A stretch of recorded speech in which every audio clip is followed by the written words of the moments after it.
Welcome to YOUCANIC. Today here on YOUCANIC we have a Mazda CX-5. It's a 2016 Mazda CX-5. And we're going to go over how you would replace your top motor mount.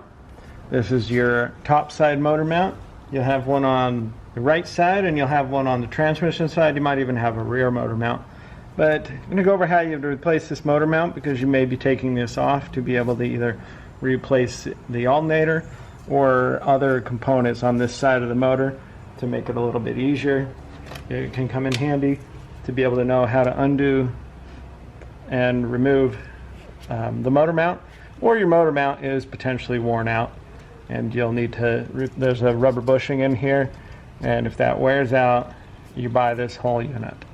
So to start with, you will want to remove your splash shield on the bottom of the engine, and then also support the engine with the jack and a block of wood between the jack and the oil pan, and then we will be able to undo these 3 bolts here, and then we undo 3 bolts here that go into, one goes into the fender and 2 go into the actual frame of the vehicle. And these are size 17.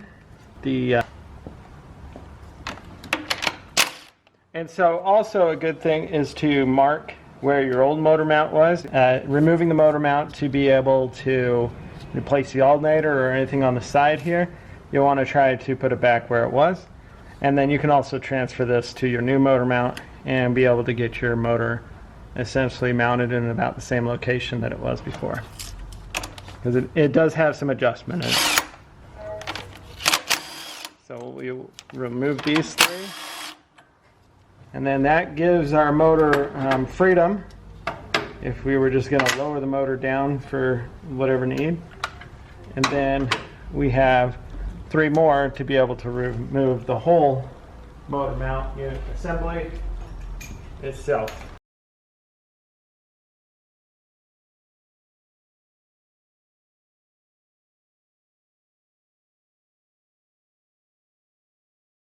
All right. We've removed those. Now we'll be able to just pull this up and to pull this whole motor mount out to be either replaced or to have full access to everything over here. If these are in your way, you can also remove these studs by putting the proper socket on here, and you should be able to spin these studs back out. So you would take your new motor mount, and like I said, I did make some marks on this one to try to line it back up where the old one was. And so you would just take it, we put it on in essentially the reverse order. May need to move and rock the motor a little bit to be able to get your bolts to go where you want them. I'd start with tightening these down a decent tightness, and then line this side up here where it bolts to the actual motor. So we have 3 bolts, and we have one that has threads all the way down, and the other 2 for the motor mount here have a blunt side to it, and then the threads, and they're the same length. So the one with the threads all the way down is the one that's going to go into the actual side of the fender.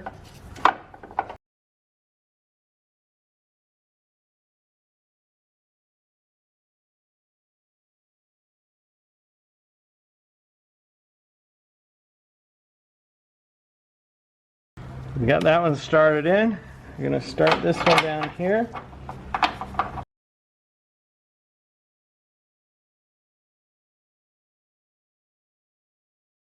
Just going to put these nuts on there for the moment.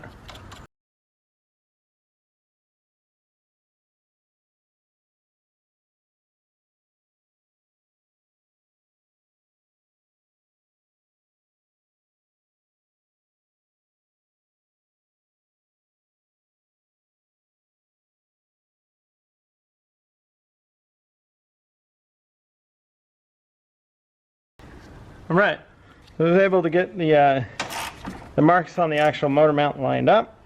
Now, just tighten these, get them tight.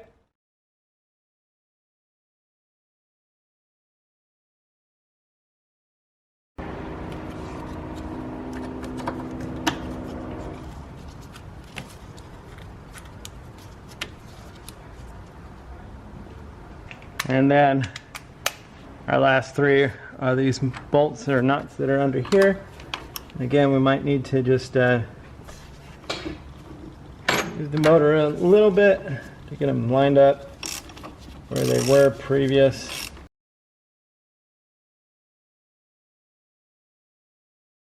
Tighten them up.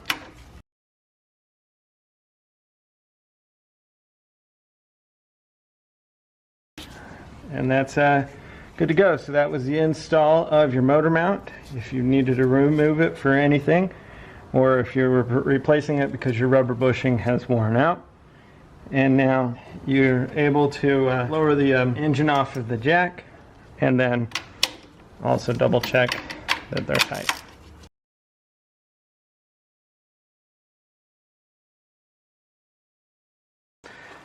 Thanks for watching YOUCANIC, where you can be the mechanic.